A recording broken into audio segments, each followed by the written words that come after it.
여러분 혹시 이런 생각해 보신 적 없나요?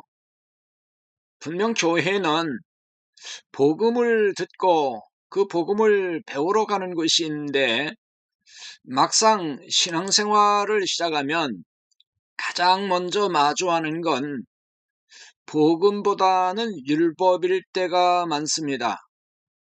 이를테면 예배에 빠지지 마라, 헌금을 정성껏 해라, 또 온전한 11조를 해라, 그래야 복 받는다는 공식 같은 가르침 말이죠.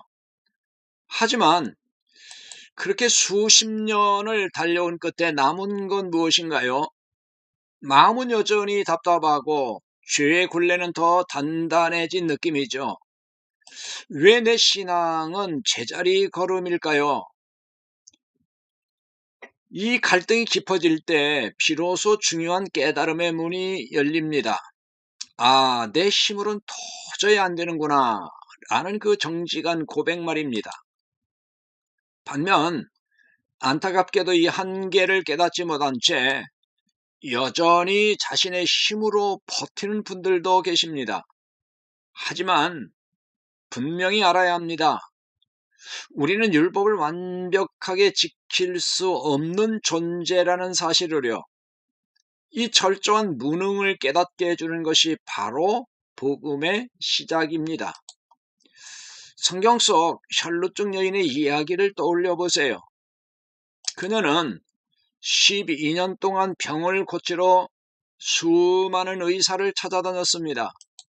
그 과정에서 고통은 말할 것도 없고요. 가진 재산까지 모두 쏟아부었죠. 하지만 결과는 어땠나요? 병은 더 깊어졌고 남은 건 아무것도 없었습니다. 그녀의 인생은 그야말로 철저한 바닥을 치고 있었어요.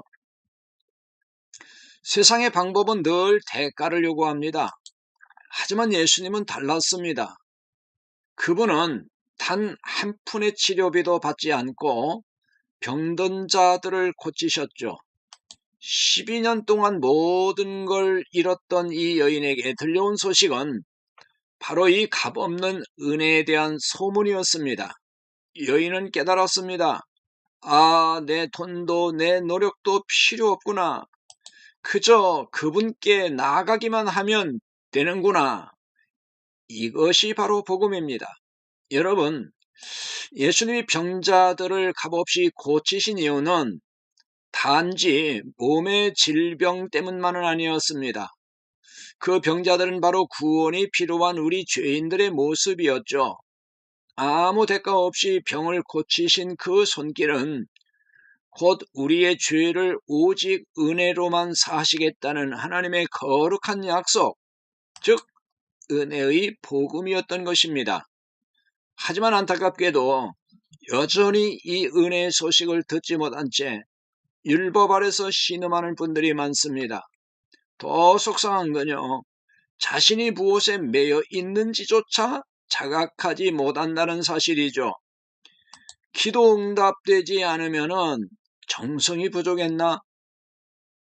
그래서 잠을 줄여가며 기도에 매달리고요. 삶의 문제가 잘 풀리지 않으면은 그럼 헌금이 부족했나 하는 마음에 10의 2조까지 바칠까 하는 고민까지 한다고요. 노력하면 할수록 자유로워지는 게 아니라 더 깊은 종교적 굴레에 빠지는 셈이죠. 여러분, 복음은 우리가 더 무거운 짐을 지는 것이 아니라 이미 그 짐을 지신 분 앞으로 나아가는 것입니다. 대체 왜 이런 현상이 반복되는 걸까요? 왜 신자들은 자유를 준다는 복음을 두고 다시 율법의 쇠사슬을 찾는 걸까요? 그 이유는 명확합니다. 강단에서 참 복음이 들리지 않기 때문이죠. 복음을 듣지 못한 신자들은 율법에 매여 평생을 고생하면서도 그것을 당연한 신앙의 무게로 여깁니다. 오히려 그 고생이 나중에 큰 복으로 돌아올 거라는, 혹은 하늘의 상급으로 두둑이 쌓일 거라는 헛된 기대를 품기도 하죠. 하지만 여러분, 복음 없는 열심은 영적 자유가 아니라 영적 노역일 뿐입니다. 보상에 대한 기대가 커질수록 여러분의 신앙은 기쁨이 아닌 거래가 되어가고 있지는 않나요?